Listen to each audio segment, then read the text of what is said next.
atras, atras muna kayo. Kasi yan sila, wala yan sila. Si Tore dapat. Oo, sinakay na. Nilit ka ni Tore.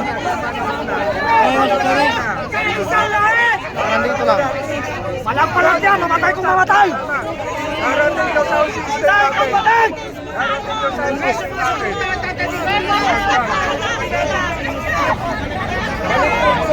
Palag na to!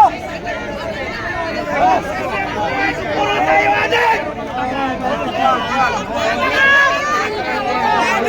Palis na Europano, palis na. Minura nga ni Kitty yung ano eh. Minura nga ni Kitty si Tore.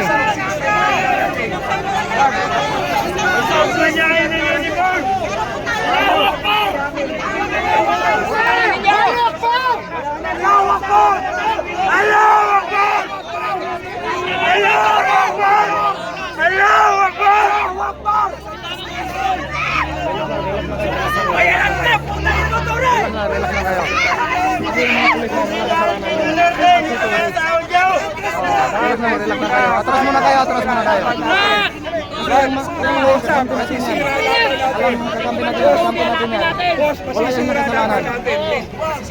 May darating tayong sound system. Hintayin nyo lang ho. Masisira ho. Ito gusto nila na magkagulo tayo. Ha? Huwag tayo makigulo. Umpisan. Atras ho tayo. Galang natin. Mamaya may sound system na ho tayong darating. Huwag ho sana natin sayangin. Malulungkot si Tatay Digong pag ginawa natin to. Huwag natin ano. Kalma lang.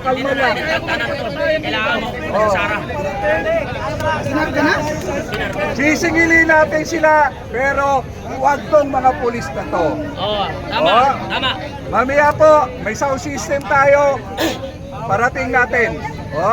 Makihintay lang ho dahil na traffic lang. Balik ko tayo ron. Atras muna. Huwag natin sayangin ang paghihirap ni Tatay Digong.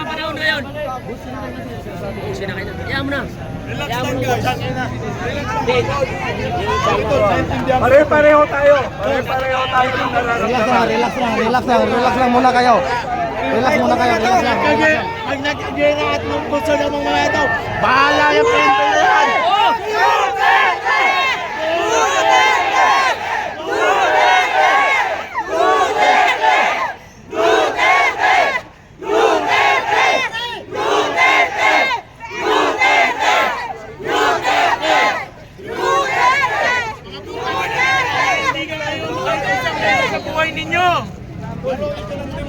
Manindigan kayo sa buhay ninyo!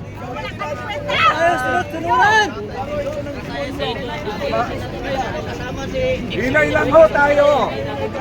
Pag nakita nila na tayo po ay nagmamalasakit, sasama ho sa atin yan. Kasama yan sila sa atin! Wag ho natin sila mamaya. Sasama ho sa atin yan. Relax lang. Hintayin ho natin.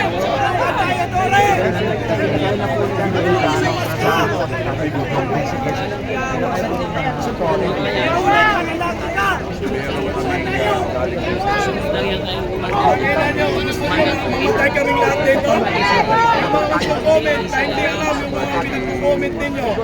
Hindi namin pipigilan yun. Ano gusto nyo? Mamamatay kaming lahat dito? Tulong kayo?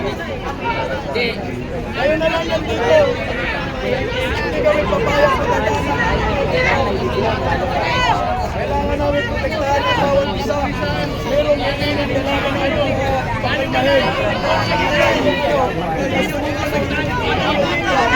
Ano yung mga malas kayo dito sa comment section?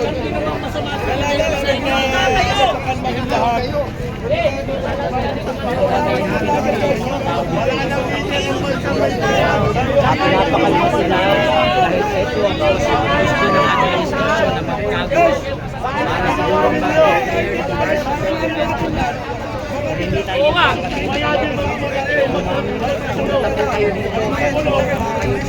kaya ganito na lang. Sweldo na tayo. kayo. Kita-kitaan na lang. At kanya-kanya na lang nakawan. Ano? Bukas sa tulungan kayo.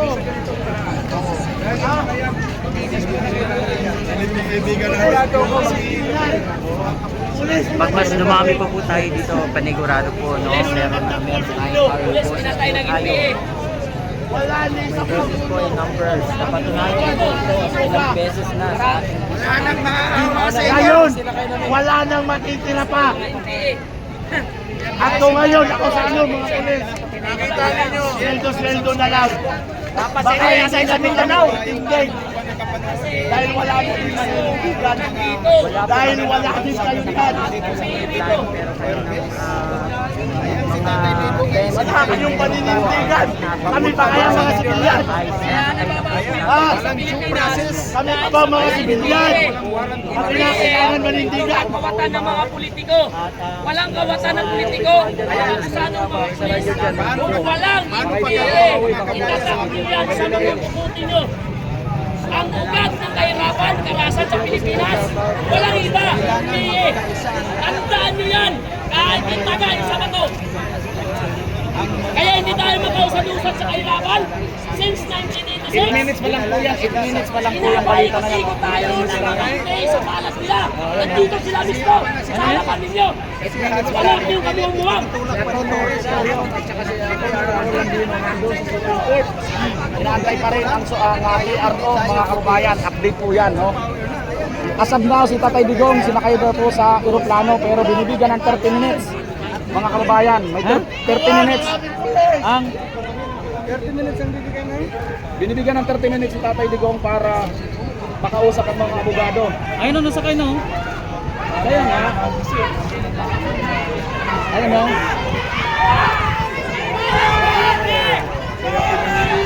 Mga Muslim dito tayo, sumugod na, sumugod na.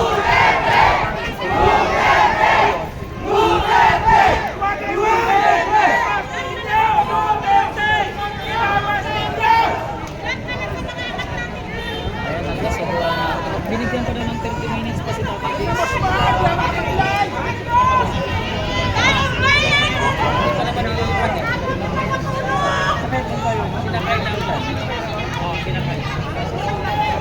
Nasa aeroplano na, nasa private plane na. Sinakay na. Diretso na nakakuha ng mga plano niya. Dito ngayon. Kasi si Ture. Hindi nga si Ture nga masusunod. Hindi nakinig si Ture sa ano. Si Ture na sa tingin natin ngayon, parang si Ture na presidente. Siya na masusunod. Si Torre, si BBM kasi. Oo. At tingnan mo, may court order na pero ayaw pa rin sinunod ito rin.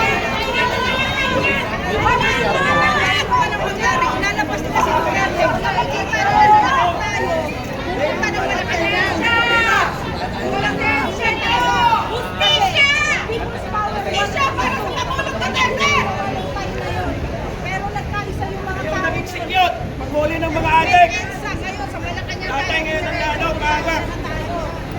Oh, sa Tondo, maraming adik. Dapat doon ang mga pulis. Harap-harapan ang bintahan ng Shabu doon. Tama yan, tama.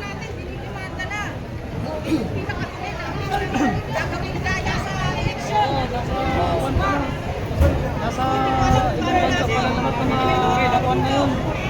Hindi natin naariin yung Malacanang eh. Para sa bayan, kaya paano pinakita? Sabi ko kanino Digong. Nasa US lahat eh.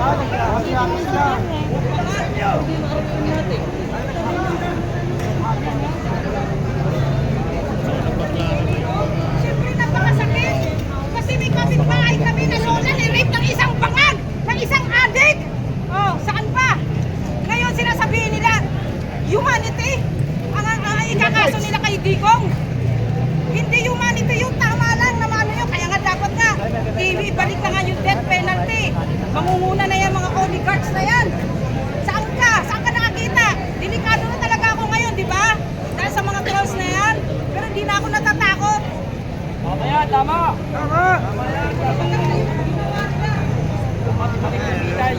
Dapat yan sa Malacanang na. Nililito tayo. Ginagawa. Puri na chain guy. Yan, may darating pong speaker at para maganda yung paliwanag, no? Para maganda yung pag-uusap. May parating na speaker galing kay kay Tatay Rani. Pinapadala po dito nasa nasa daan na po, nata-traffic lang.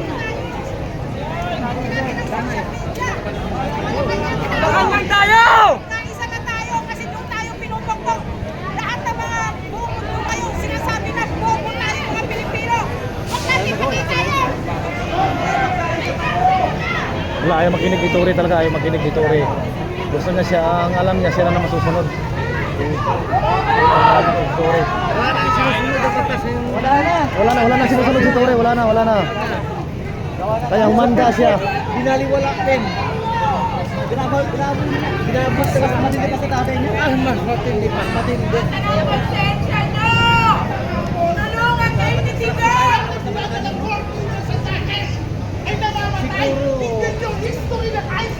Itatali ka sa... Lahat ng mga leader, pinapatay nila doon. Inukunbit nila ako. Walang naabusulok ko na lang. Walang naabsueto. Kaya patay nila ako. Ang gusto nila gawin kay Tatay Digong, papatayin nila si Tatay Digong, idadaan nila si legalidad through ICC. Pero papatayin pa rin nila si Tatay Digong. Huwag tayo pumalag! Yan ang gusto nila mangyari. Papayag ba kayo? Sigurado si Tatay Digong doon yan babawian ng buhay sa... Problema kung injection na ng kung injection na. Inatake. Oh, kasi matanda na. Kung ano gagawin yan.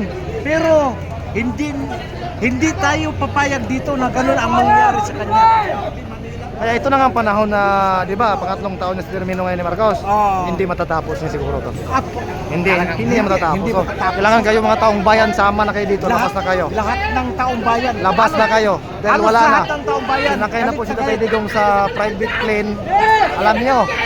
Alam nyo, gigil na gigil kayo kung kaninong private plane gigamit. Kay Saldico pa.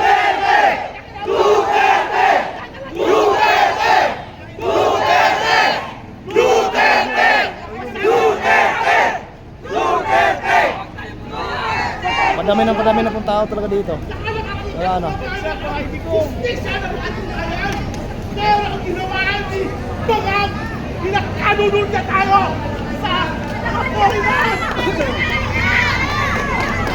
Pinagkanunod na tayo, ibigay na tayo para lang na makuha ang pera.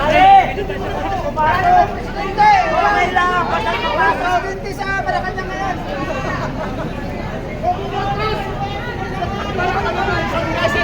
Una-una, iniisip namin, babawiin mo ang pangalan ng isang Marcos. Pero ang ginawa mo, pinatunayan mo lang kung paano ang demonyo ang isang Marcos tulad mo!